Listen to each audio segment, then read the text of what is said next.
So here's what I've got. I'm connecting to one of the servers that I've already set up. I'll drop this on my desktop here just for the heck of it. I call it Minneapolis. So I kind of like to give my machine names meaningful names so that it's easier for me to kind of like trace it back a little bit later. Admin 555. This will be whatever it is that you set up your machine name or password to be when you are setting up and installing it.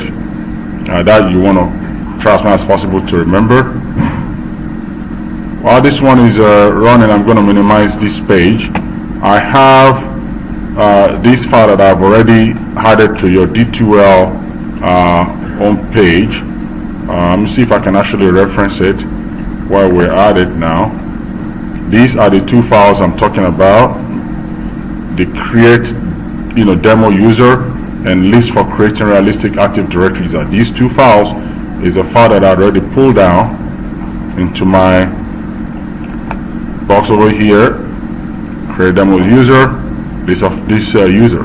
So I'm simply just going to align this to user here, and I'm going to right click them and I'm going to copy them. Alright, and while this one is loading up, I'm going to try and paste it once this guy is fully loaded. Excuse me. So another thing that I will also mention that you want to pay attention to a little bit later is this file. I call it search command. When you're doing your exercise here, so I call it search command, you want to pull that file down. You're going to need it as well, because when you're doing your lab here, and I want to step through this lab for you so you have an idea. When you're trying to do this one, exercise 5B, you're really going to need it. It's a lot of work here. It's not a lot if you know what you're doing, but if you don't know it, it's not a kind of like that's why you're having 2 weeks to do it, but you really want to start at it rather quickly. Alright, let's go to this. And these exercises here, I'm showing you how to use it so you'll be able to answer question. Essentially, exercise 2A and 2B are one of the same. Does that make any sense? If you can do this is almost a given. You understand? Because it's a repetition only of different domain. So it looks lengthy, but it's actually not a lot. And all of these guys, you guys have done it before. You know how to install a domain controller. You can use a static authority. Everybody else should be able to do this one. And then deploy a switch into Mankato. That should be very, very, very trivial at this point. If you're on your Azure.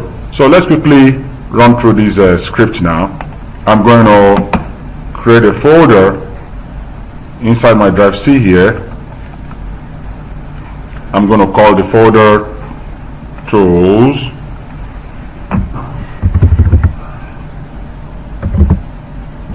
You don't have to do this. I'm doing it for convenience for me, and you would see later on why I think this is a good idea. I'm going to extract, and you see what I'm doing now. I'm going to extract them inside tools folder. Alright, I'm not letting it create another folder separately from that, so I'm going to move this one back. So I want this PowerShell script and all these associated files to be in the same folder. Does that make any sense? It's important because this file is going to look for these files. So I'm going to run this file. This is just to allow me to create a lot of users. It's faster because in your exercise you will have to create a total of 10,000 users. That's a huge amount of users to do manually. I'm going to go to edit, which is a really nice way to run a script while you are modifying it at the same time. Does that make any sense? You use PowerShell IS in the environment to open it. If you run this script as it is right now, you will get potentially a lot of error messages. And these are not cool error messages. It will continue like this for the next, however long the iteration of this script is designed to do. I don't like that, so I'm going to stop it. So what it's telling me is that the server is unwilling to process the request. When I look at that, because I did not write this script, someone else wrote it, I'm just using it. So I want to show you how you're going to modify it, because you have to do that in your own files. Look at this. It's referencing a different domain than my domain. You understand? So one of the things I do is to come over here and say, what is my own domain? And I can see here, shows as if I haven't installed this, but I have actually. You can see my domain is minneapolis.edu, right? Correct? So sometimes it takes a little while for this to refresh, so you have to be, either ready to wait or just click it and go to actual stuff and you will see what it is. All right? Got it? Okay. So then I'll come over here and say, change this to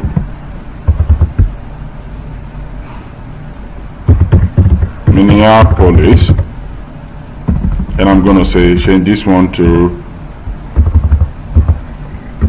edu. Understand? Save that. Okay, I'm going to run the command again by pressing play.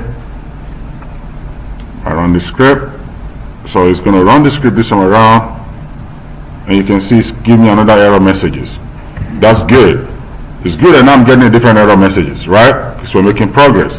But this time around it said the directory object cannot be found. See, I'm trying to create users inside a directory that doesn't exist in my Active Directory. In the exam, I actually told you, I said create 1,000 names each in the following OU: IT, sales, HR, marketing, training, right? So you will have to come over here and start with IT, for example.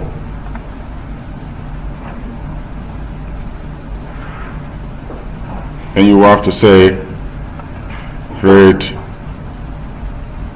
new organizational unit, call this IT, for example. Go to OK. Create new organizational unit, sales. Okay. Go to new organizational unit, marketing.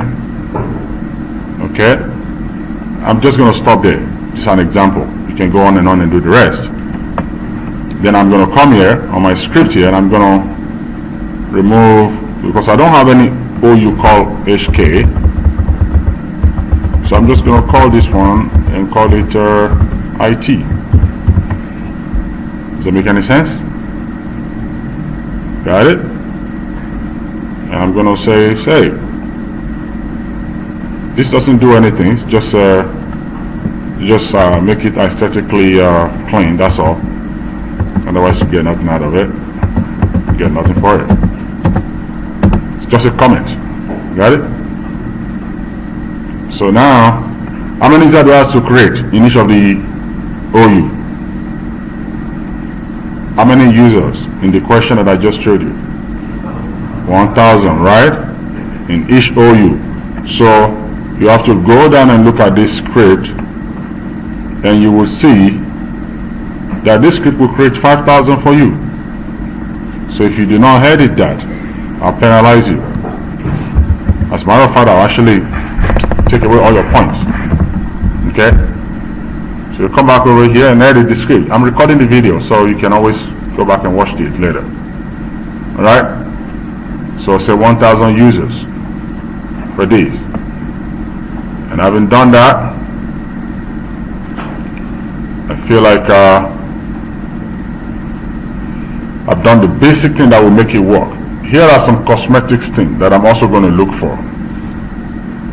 You need to edit this script. Mine is Minneapolis, so I'm going to actually say, let's call this MSP, Minneapolis. You understand? This is my name of my organization. Then I'm probably going to say, let's call this Minneapolis .org, right?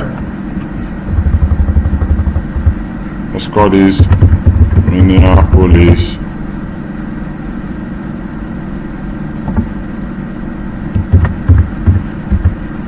government. So mine is a edu, I think. So here, see that? I'm cleaning up those comments.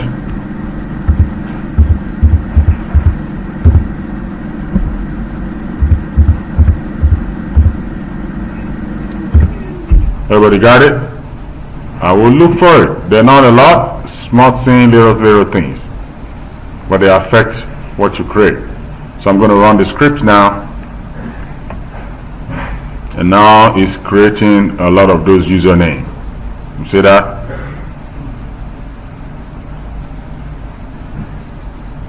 You understand? This is a lot faster than for you to be creating 1,000 users. What did you say? That's per OU.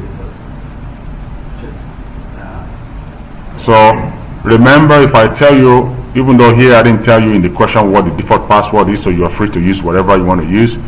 But if you want the default password to be something else, you could have also edited it over here. You understand? And the script you're looking at now is automatically generated. Now I'm at 622 or 30 something. Can you beat that? Anybody here can beat that? And I'll give you automatic A. No. So I guess you're going to have to use the script, right? Because if you have to create 10,000 users yourself, that will hit up maybe all day, right? So on our report, do we need to capture, take a screenshot of? You want to capture you want to capture these. You want to at least capture the changes you've made over here, right? Okay. The domain and this running. Yeah. You understand what I'm saying? You know, it's not, and you don't have to capture a whole lot of steps. I just want to capture your finished stuff. You understand what I'm saying? Your finished stuff. And then describe like what has changed. Yeah, you know. So that's it. Just one screenshot for this particular one. You don't need to go through all the yada. All right. So now I can go back here into my Active Directory and look at my IT. I believe that's where we created the name, right? See that? Now you have all those usernames that we've just created. You understand? Imagine if you have to do this. Right? And we have all the information that we've created for them, their address, their account, the profile, everything nice and easy. Where's the database of names? Where's the content of all names and those descriptions, like those information? So we run the script and... Remember that you have all this stuff here. I'm going to minimize this now. Is that in a separate file? 1 second here, I'll show you. Remember that there are files here that we have. You have first names here for females. Yeah. You have first names here for male. Then we have common last name. I mean, last name is not gender based, right? Your last name doesn't show whether you're a boy or a girl, right? So we have a common file for last name, and we have a file for address, and we have another file for postal code area, and we configure this guy to go and generate this random username and pull all this data from this file, and we create algorithms for you to iterate and just give us. We can create 10,000 users from here if we want. It's just going to be shuffling it. We have enough combination to go as far as we want to go on this one. Is that clear? All right, so I'm going to stop the video for this so I can makes it for a lot easier session for editing later. If I don't do this right now, it gets very